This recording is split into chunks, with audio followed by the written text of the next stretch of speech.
that place, when the missile arrived, you cannot see it now, maybe from here, the missile arrived from very point there, and some pieces came and broke a lady where it was standing in that place.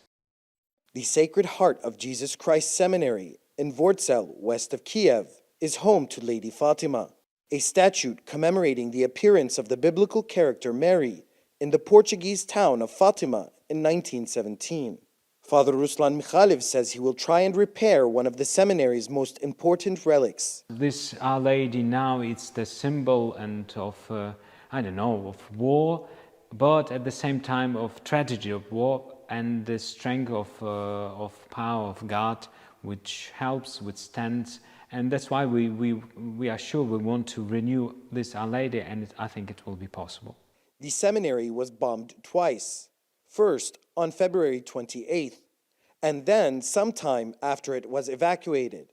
20 people were displaced, as well as 5 children and 2 nuns from a nearby orphanage. But Ruslan says the Russian soldiers did much more than attack the church. We know that Russians came to seminary because they used arms, the cars, military cars, to broke our main entrance.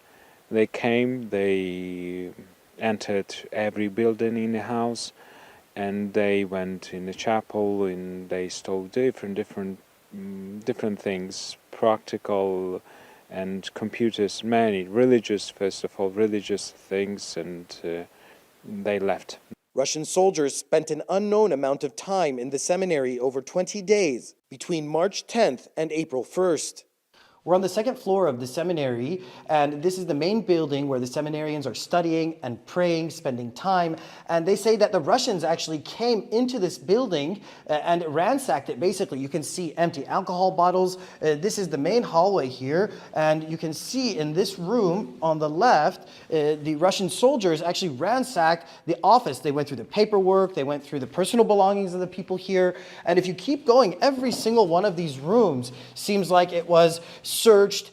Father Ruslan says Russian soldiers stole Pope John Paul II's chalice, but he says that pales into significance when you see how the community is pulling together in such tough times.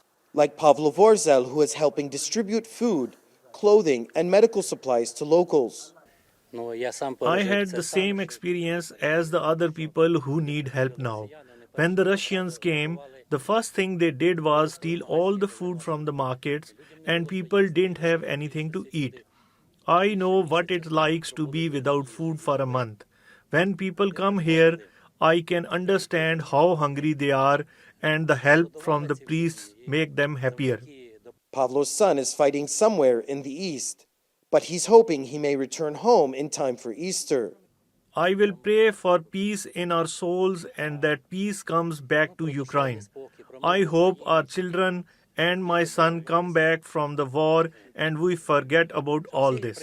Now that the Russians have retreated from this area, Father Ruslan hopes Ukraine will grow stronger and, like Lady Fatima, will rise again from the rubble.